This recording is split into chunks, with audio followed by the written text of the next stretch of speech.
Kun sagantaa BBC afaan Oromooti. Nu waliin tura.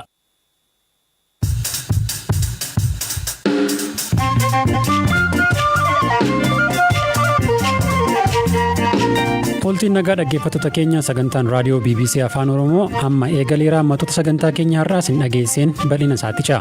Humnooti mootummaa naannolee hidhatanii osoo jiranii filannoo dimokiraatawaa adeemsisuun nu yaaddessa jedhee dhaabni siyaasaa Arbanyooch Gimboo Sabaat hoggana dhaabichaa dhimma kanaaf kaan irratti dubbisnee harkaa qabna.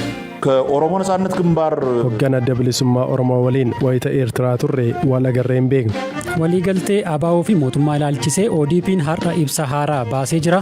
Ibsi kun waan haaraa maal qaba ka jedhus ni ilaalla. Yuunivarsiitii Finfinnee mana barnoota meedikaalaa Xuqur Ambassaarraa qabxii olaanaan kan eebbifame Dr. Sanyii Qajeelaa keessummaa keenya. Oduu addunyaaf miluu marsaalee hawaasaas qabna. Ani Baqqalaa Toomaati.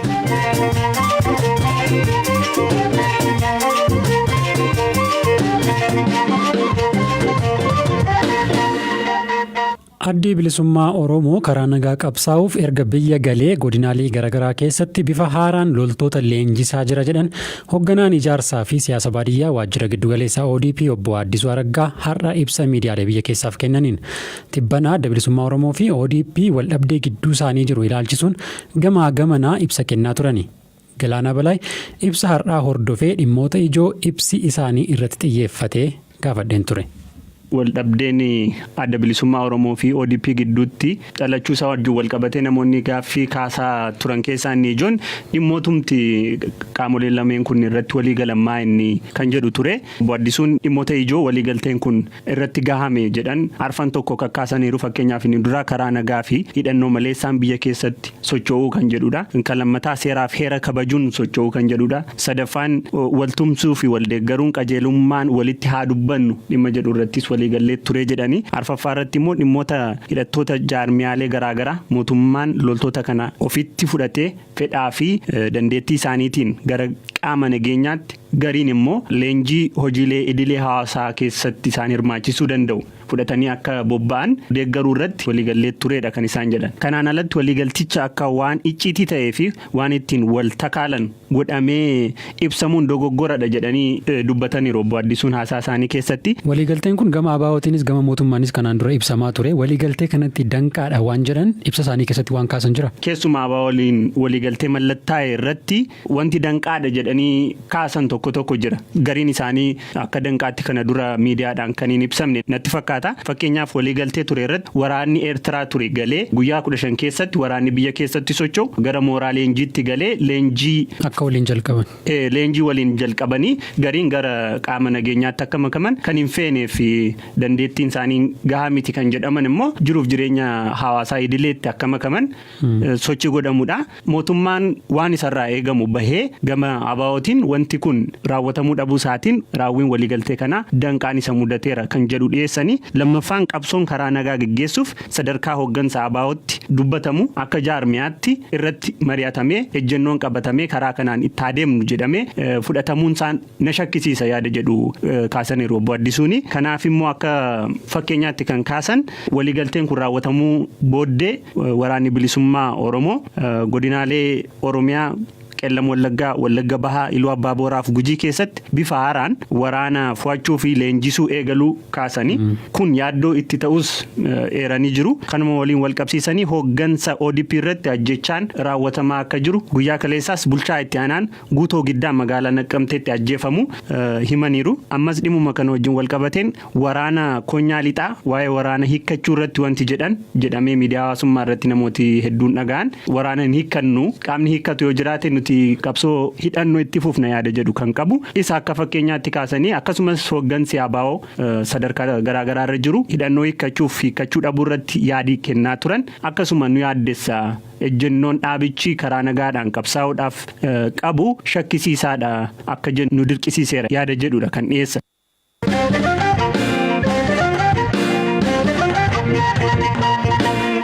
Humnooti mootummaa naannolee hidhatanii osoo jiranii filannoo nagaa qabeessaaf dimokiraatawaa adeemsisuun nu yaaddessa jechuun dhaabni siyaasaa Arbanyooch Gimboo Sabaat har'a ibsa baaseera.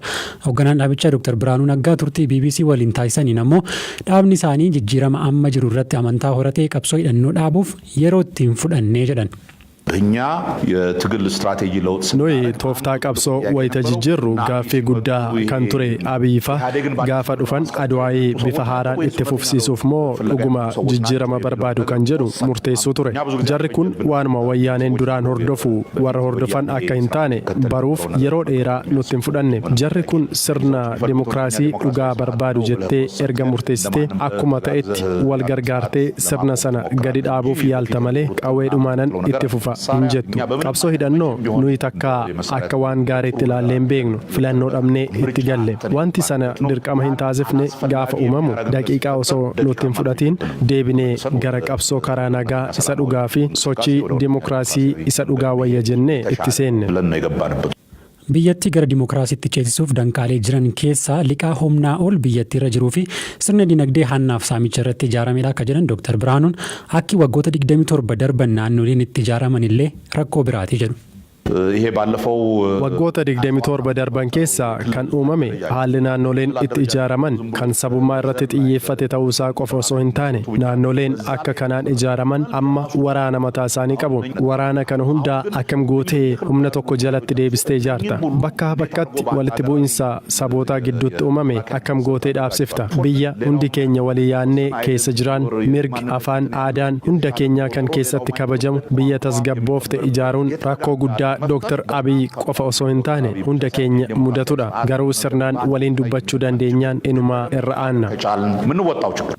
wayita qabsoo hidhannoof Eertiraa turan hariiroo adda bilisummaa Oromoo waliin dhaabni isaanii qabaachaa ture gaafatamanis Dr. Biraanuun akkas jedhan.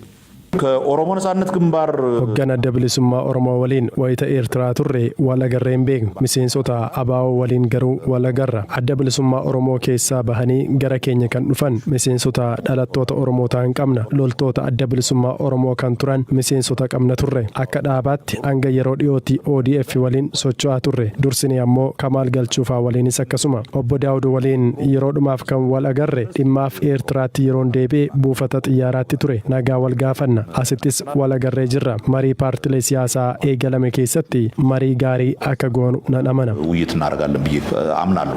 Sirni dimokiraasii biyyattii keessatti mirkanaa'ee jennaan akka dhuunfaatti siyaasa keessa turuuf hawwii akka hin qabne Dr. Biraanuun Aggaa BBCtti himaniiru. Dhaggeeffattoota keenya afgaaffii kana barreeffamaan bor marsariitii keenyarraa argachuu dandeessu.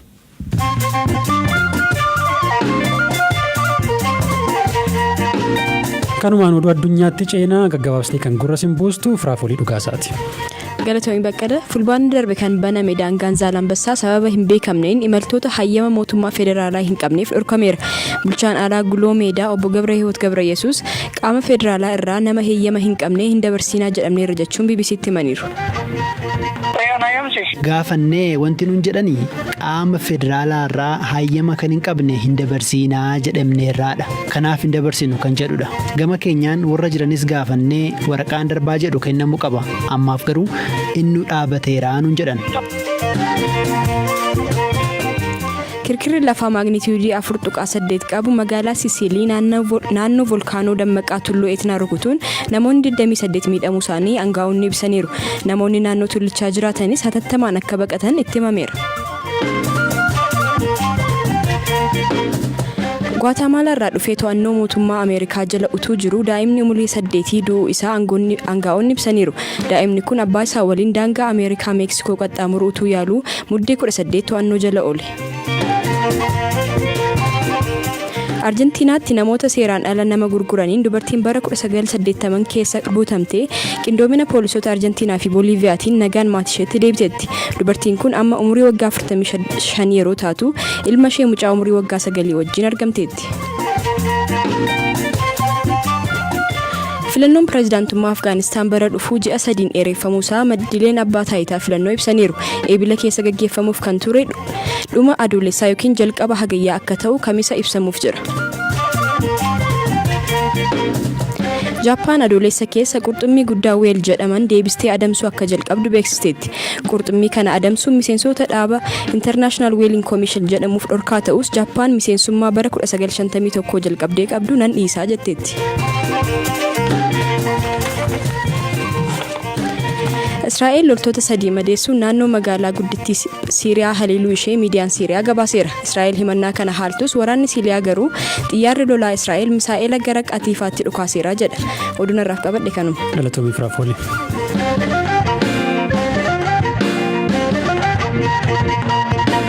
Kan dhaggeeffataa jirtan sagantaa raadiyoo BBC afaan Oromooti. Ittaan sun mil'uu marsaalee hawaasaa simbiraan geenya har'aaf kan ilaali ammayyuu ittaanaati. Keessumaa miidiyaa hawaasummaa irratti dhimmi ijoo ta'ee namoonni irratti haasaa jiran dhimma Shaashamanneetti dhalate jedhamee fi yeroo dargaggooleen namoota gurguddaa faana bu'anii dallaa wayii keessa wal dhaban kan agarsiisu kan safuu hawaasaa cabseedhanii kan qeeqan akkasumas immoo wanni kun amma raawwatamoo dur raawwatamoo kan jedhanii kan barreessan bakka baay'eetti argeera Facebook irratti gara caalu. Keessumaa miidiyaan illee dhimma kana kaasanii aangawoota mootummaa naannoo Shaashamanii dubbisanii gabaasa irratti hojjetaniiru. Sirriidha. Boodarra kan mirkanaa'e maali?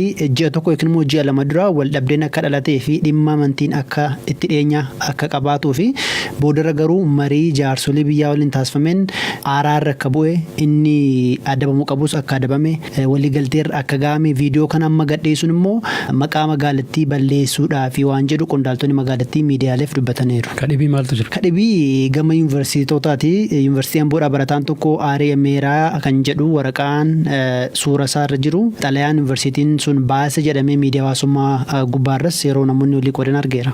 Barataan kun hidhameera illee kan jedhu suura isaa waan akka mana hidhaa keessa dhaabate kan fakkaatu suura isaa baasanii barattoonni hidhamuu hin qabani waan jedhu anillee kan hin argin jira. Sirriidha. Wanna sana mirkaneessine garuu miidiyaa hawaasummaa gubbaa wanni akkasii kun namoonni dhimma ijoo godhatanii kan haasaa jiran keessaatti. Tole ammayyuu odeeffannoo nu biraan geesseef guddaa galatoomne. Atillee galatoomne.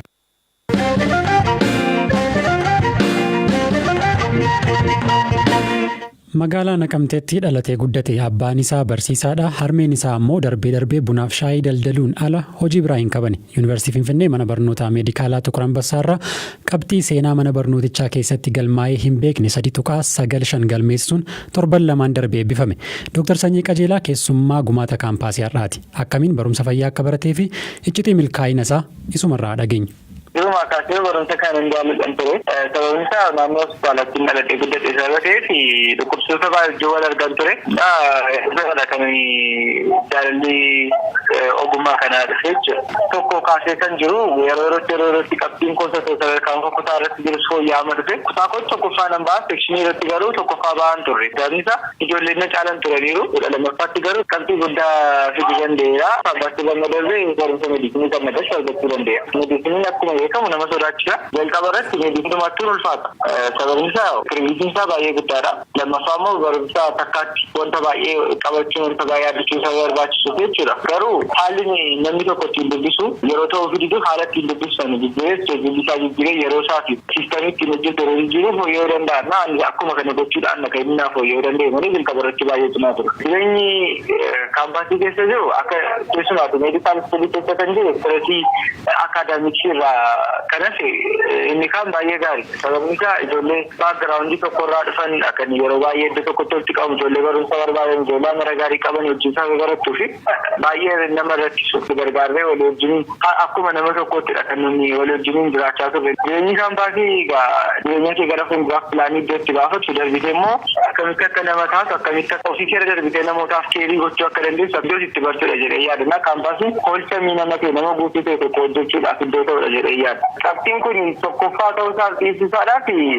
ashuraansii hin qabu. Sababni isaa qabxii waggoota darban keessa jiran warra dhufan wanta hin ilaalu hin qabu. Garuu qabxiin kan waggaa kanarratti akka guddaa ta'e beeka. Kanaa ol wanta beeku hin qabu. Kan immoo kana na fudhachuu danda'e tokkoffaan waaqayyoon gargaareera jedhee yaada. Keessatti dabalee immoo kanan yaadu dedikeeshinii guddaa barbaada. Meedikaal iskoolii waggaa jaaf walakkaadha.